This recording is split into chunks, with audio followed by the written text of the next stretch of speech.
Welcome back once again for utilization of electrical power course. We started with module 1, that is heating and welding. In this session we are going to discuss about induction furnaces. So let us start with vertical core type of induction furnace.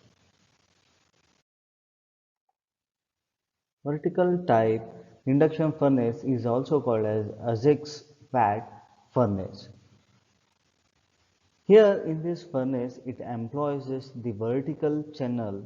So it employs the vertical channel instead of horizontal one for the charge. So whatever the charge we need to place, it is placed inside the vertical channel instead of horizontal one as compared to the previous furnaces.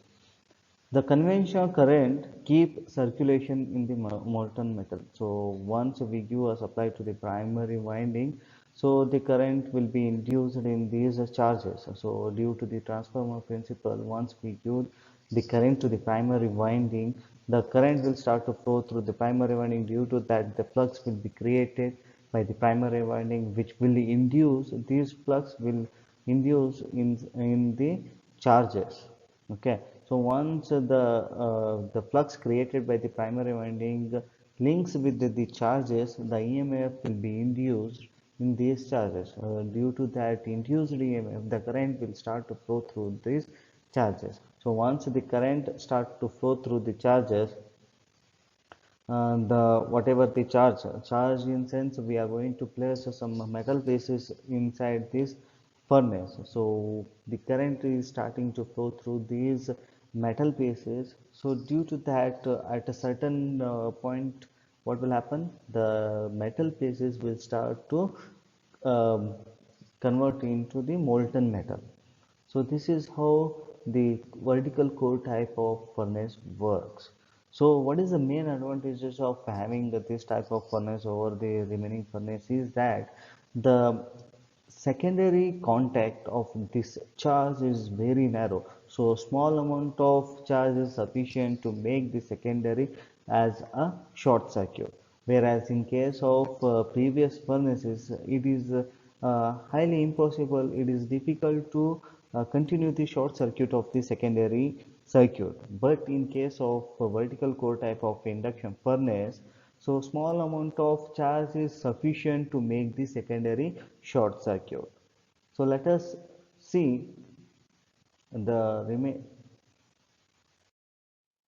Yeah, this is well, let us see the limitation of core type of induction furnace is limited by use of the vertical type furnace called as X furnace. The construction, as I told, the construction of this furnace is having a narrow V-shaped chamber. So as we already seen in the previous slide, so it consists of a V channel, so that the molten metal itself gets accumulated at the bottom, and it helps the at least a small amount of charge is present for the secondary to be circuit to be completed. As I told before, small amount of charge is sufficient to make the secondary to be short circuit, which is explained in this diagram.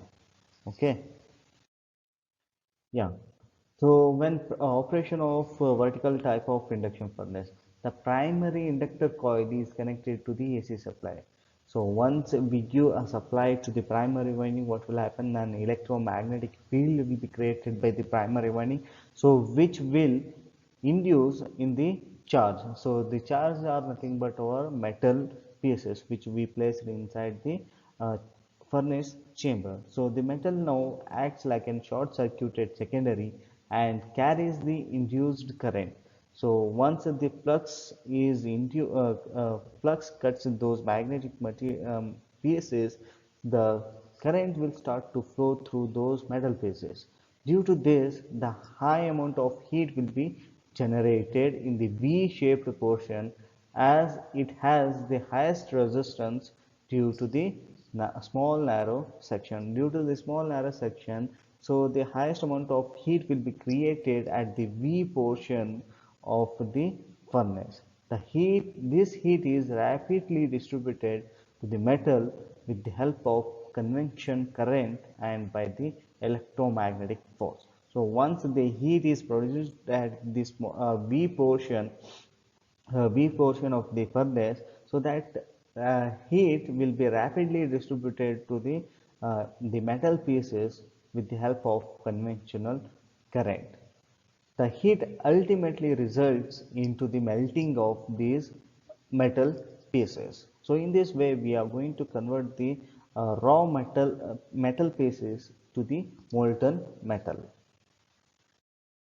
Now let us see the advantage of vertical core type of induction furnace. So it is highly efficient as the heating of the charge required is very less period of time. So for that reason, it is highly efficient, low operating cost. The cost of the entire working principle is very less.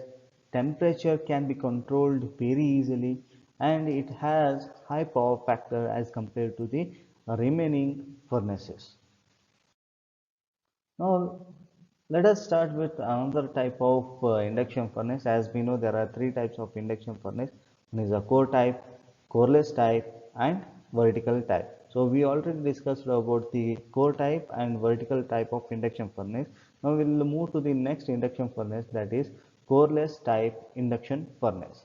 So in this coreless type of induction furnace, it consists of the body of furnace. So this is the body of the furnace, and on this body of furnace we are going to have the primary windings. So these whatever the circular shapes are there, right? So these circular shaped conductors are nothing but or the primary winding, and this is the crucible of the furnace. So inside this crucible we are going to place the charges which we need to melt it. So now let us see how exactly this core type of induction furnace works. Now let us see the working principle of coreless type of induction furnace. So the coreless type of induction furnace is consist of the body of the furnace. So inside the body of furnace, a crucible with the refractory lining is provided so that the heat produced inside this chamber cannot be passed through the outside surface of the furnace.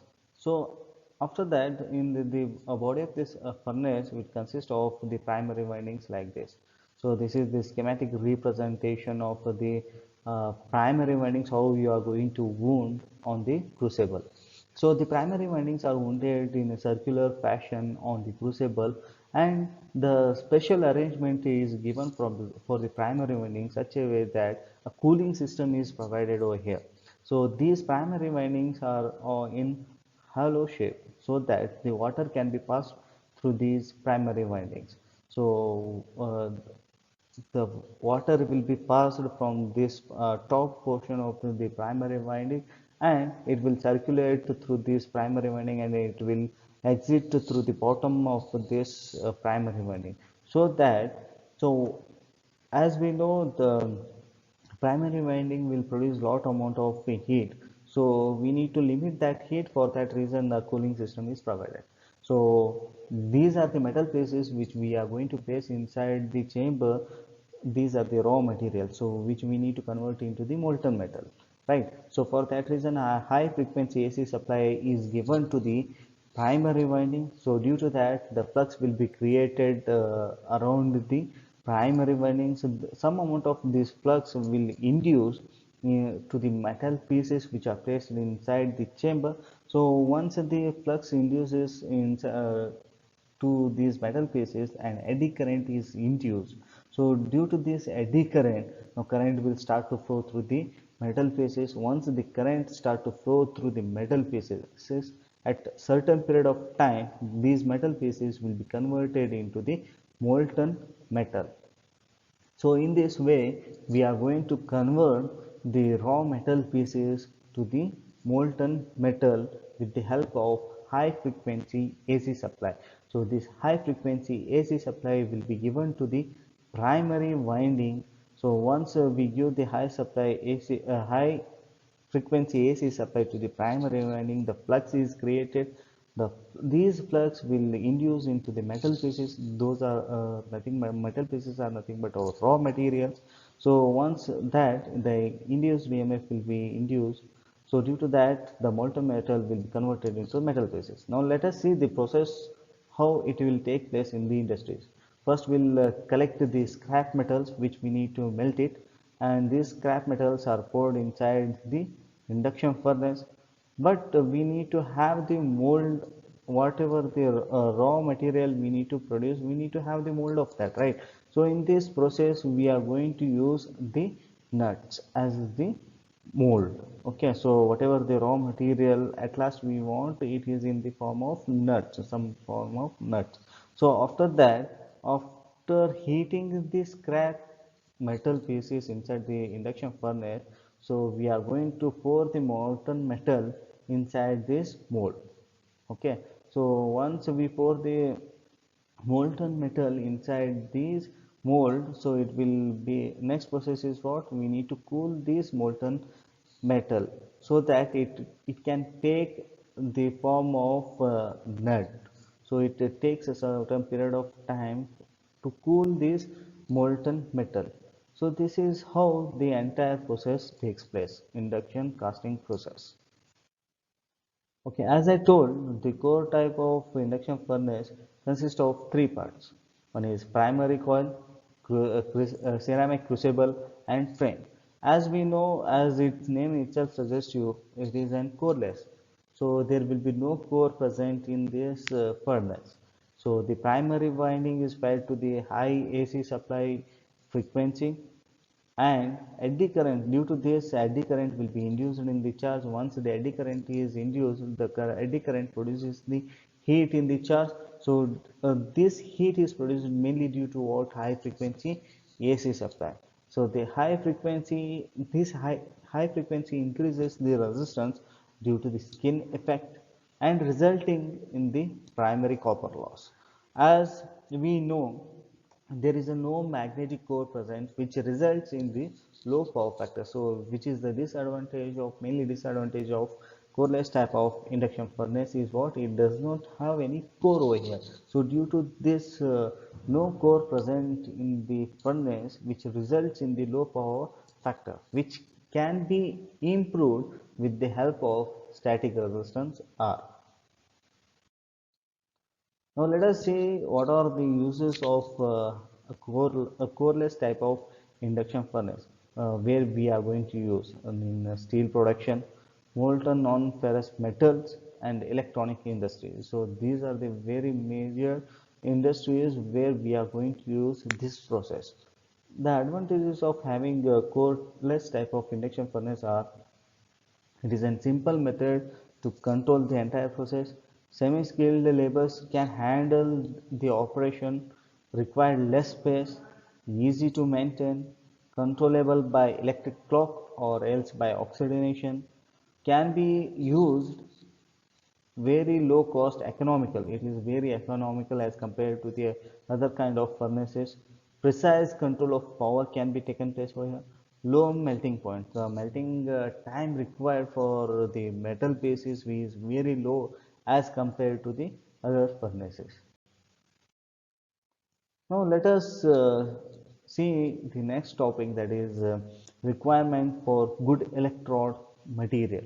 So the material must have these following properties to choose an proper electrode for the heating purpose.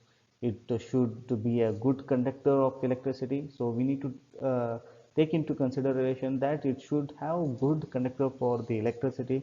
It should have high resistance to the thermal shocks. It should have sufficient mechanical strength. It should have low thermal conductivity. It should be insoluble in chemically, internal, and non-corrosion. So these are various properties we need to consider for choosing a proper electrode for the heating purpose. So first one is what, it should have good conductor for the electricity. It should have high thermal resistance. It should have sufficient thermal strength. It should have low thermal conductivity, and it should also have non-corrosion materials. So these are the various properties we need to look before choosing a proper electrode for the heating purpose. Okay, so these are the materials which we can use for the certain temperature. So for low and medium temperature, we can use the alloy of nickel or chromium.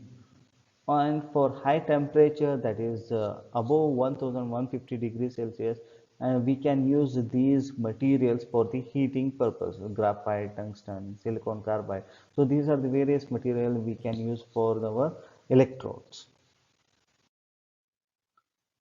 So next topic is electric resistance furnace. So electric resistance furnace these are insulated closed chamber with the provision for the ventilation. Okay, so the ventilation will be provided for the electric resistance furnace, whereas in case of remaining previous furnaces there was no ventilation provided. The heating element may consist of circular wire or rectangular ribbons. So as we know, the heating elements, we usually employ the copper wires which are shaped in circular fashion or in rectangular fashion.